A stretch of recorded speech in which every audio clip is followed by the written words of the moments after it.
Kanalıma hoş geldiniz.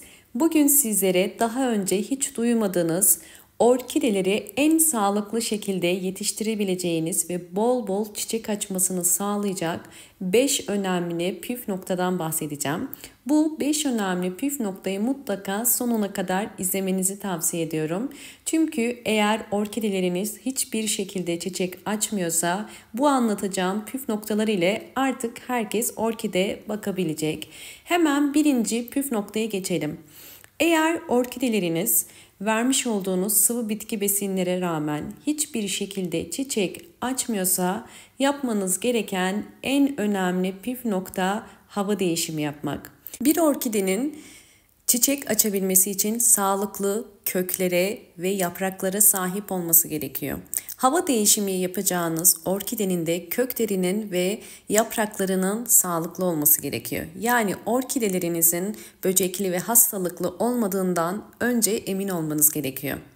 Bundan emin olduktan sonra hava değişimi uyguluyoruz. Hava değişimi nedir? Hava değişimi mevsim geçişini fark etmeyen, çiçek dalı çıkarmayan orkideleri 4 gece 5 gün dışarıda bekletmektir. Bir türlü çiçek açmayan orkideler için mutlaka uygulanması gereken metot ve bu metot %100 sonuç verir. Hava değişimi için hava sıcaklığının 15 ve 18 derece olması gerekiyor. Geceleri 15 ve 18 derece olan gecelerde 4 gece orkidelerinizi bu şekilde dışarıda bekletiyoruz. Gündüzleri de rüzgar ve aşırı güneş almaması gerekiyor. Yarım güneş alan bir yere koyun.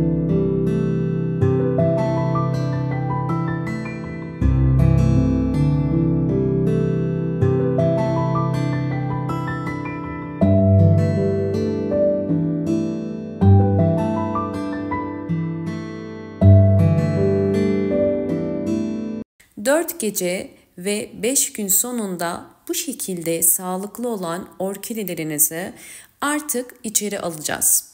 Yani günlerce, haftalarca bekletmiyoruz. Orkide bakımında ikinci önemli püf noktaya geçiyorum.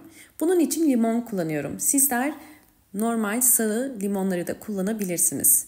Bir yemek kaşığı kadar limon suyunu sıkıyorum. Bir kasenin içerisine bir yemek kaşığı kadar limon suyunu koyup üzerine 200 milim su koyacağım. Ve bu suyun içerisine yaprakların daha canlı ve parlak olabilmesi için nem yağı koyacağım. Nem yağı şart değil. Nem yağı natural ürünler satılan marketlerde bulabilirsiniz. Nem yağınız yoksa sadece limon suyu da bu işi yapabilirsiniz. Özellikle orkide bakımında en önemli püf noktalardan yaprakların altlarını kontrol edip böcek ve hastalık olup olmadığını bakmamız gerekiyor. Bunun için bir pamuğu hazırlamış olduğumuz bu suyun içerisine daldırıp orkidelerin yapraklarını muhakkak hava değişimi sonrasında hem üstten hem de alttan silmeniz gerekiyor. Orkideler eğer çiçek dalı çıkarmıyorsa bir hastalık ya da böcek olabileceğini gösterir bu durum. Bu yüzden sizlere tavsiyem orkidelerinizi mutlaka ayda bir kere yapraklarını kontrol edin ve bu şekilde ayda bir kere limon suyu ile orkidelerinizin yapraklarını hem üstten hem de alttan silin. Böylelikle orkideleriniz daha sağlıklı olacaktır. Ve bu işlemi bütün yapraklara uyguluyorum. Videomu buraya kadar izlediyseniz ve beğendiyseniz hemen beğen tuşuna basıp kanalıma da abone değilseniz eğer bana destek olmak için abone olup ve bildirimlerden haberdar olmak için sağ köşedeki zil sesini de açık konuma getirebilirsiniz. Orkidenin yaprak bakımını yaptıktan sonra şimdi üçüncü önemli püf noktaya geçmek istiyorum. Üçüncü önemli püf noktada orkidelerinizin kök gelişiminin daha aktif olabilmesi için nem oranını yüksek tutmak gerekiyor. Orkideler nemi seven bitkilerdir. Bu yüzden nem dengesini sağlayabilmek için ikinci saksı kullanmanız gerekiyor. İkinci saksıda kullanırken dikkat etmeniz gereken geniş olması. Yani elinizi bakın bu şekilde saksının yanına koyduğunuz zaman bu genişlikte olması gerekiyor. Eğer ikinci saksı kullanmazsanız orkidelerinizin kökleri çok çabuk nem kaybedecektir, su kaybedecektir ve daha sık sulamanıza sebep olur ve orkidelerin gelişimi daha yavaş olur. İkinci saksı orkidelerin gelişimini hızlandırır. Ve diğer en önemli dördüncü püf noktamız orkide sulama. Orkideleri nasıl ve hangi zaman aralığıyla sulamamız gerekiyor? Kesinlikle orkideleri direkt üstten sulamıyoruz. Orkide sulama zamanını sadece köklere bakarak yapmanız gerekiyor. Orkidelerin kök rengi bize orkidenin sulama zamanı hakkında bilgi verir. Bakın elimde 2 tane orkide var. Bu beyaz ve grimsi orkide. Rengini görüyorsunuz. Bu orkidenin suya ihtiyacının olduğunu gösteriyor. Bakın sol taraftaki gri, beyaz, sağ taraftaki yeşil. Eğer kök rengi gri, beyaz ise orkidenin sulama zamanı gelmiş demektir. Eğer sağ taraftaki gibi yeşil ise orkidenin suya ihtiyacı yoktur ve daha fazla su vermeyin demektir. Ve orkideleri sularken sadece 100 milim kadar su vermeniz yeterlidir. Bir su bardağı yani 100 milim. Bu orkidenin bütün suyu akşama kadar çekmesini sağlayacaktır. Bakın suyu koydum ve gördüğünüz üzere kökler hemen yeşile dönmeye başladı. Ve bu suyu akşama kadar çekecek. Sizlere özellikle orkidenin bir gün sonraki su çekimini de göstermek istiyorum. Kesinlikle çok fazla su orkidenin köklerinin çürümesine sebep olur. Bakın bir gece bekledi ve kök rengi yeşile döndü. Kök rengi bu şekilde yeşil iken su verirseniz kökler çürümeye başlar. Bu yüzden çok fazla su vermiyoruz. Bakın saksı içerisinde bir gün sonra kesinlikle su kalmadı. Yine çok yanlış bilinen orkideyi günlerce saksı içerisindeki su ile bekletmiyoruz. Fazla su verirseniz bu şekilde su kalır ve orkide günlerce bu suyun içerisinde kalırsa kökleri çürür ve yaprakları sararmaya, çiçekleri dökülmeye başlar. Eğer orkideye fazla su verdiyseniz bir gün sonra fazla olan suyu mutlaka bu şekilde döküp orkidenizi saksı içerisine koymanız gerekiyor. Benim verdiğim ölçüyle yaparsanız bir gün sonra su kalmayacaktır. Bu da yine orkidenin çiçek açması için en önemli püf noktalardan.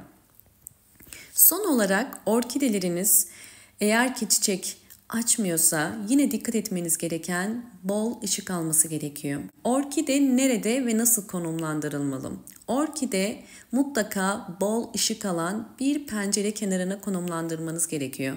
Orkideler ışığı seven bitkilerdir. Pencereniz güneşi ikindi ya da sabah kısa süreliğine alıyorsa orkidelerinizi bu pencere kenarına konumlandırabilirsiniz. Bol ışık alan ve kısa süreliğine güneş alan orkidelerin çiçek sayısı çok daha fazla olur. Bakın bu sadece ikindi güneşini alan bir pencerem ve gördüğünüz üzere orkideler bol çiçekli.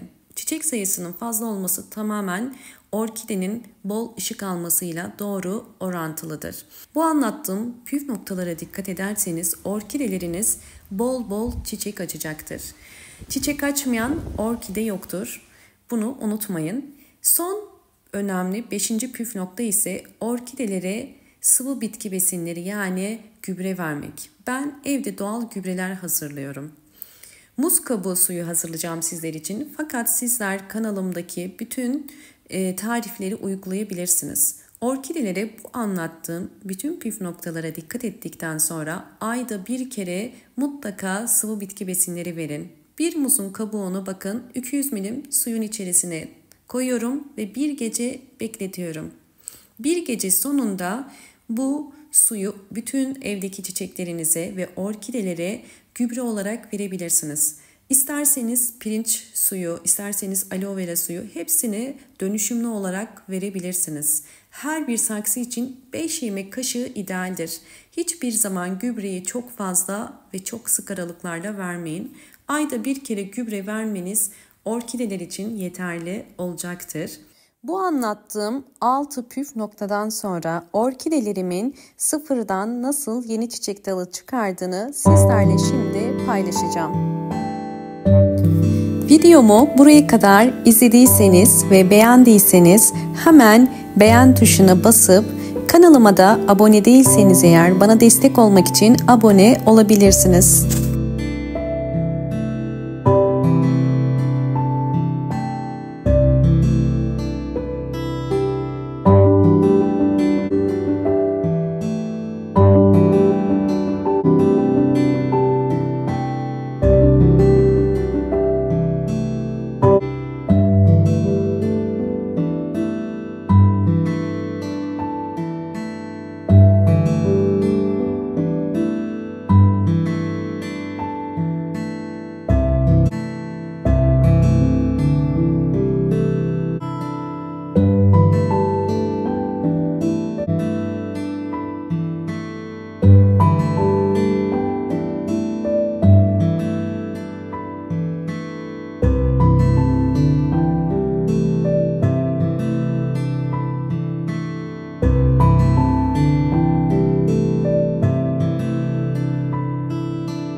Anlattığım bütün püf noktalar sizler için faydalı olmuştur. Videomu buraya kadar izlediyseniz ve beğendiyseniz hemen beğen tuşuna basıp kanalıma da abone değilseniz eğer bana destek olmak için abone olursanız çok mutlu olurum.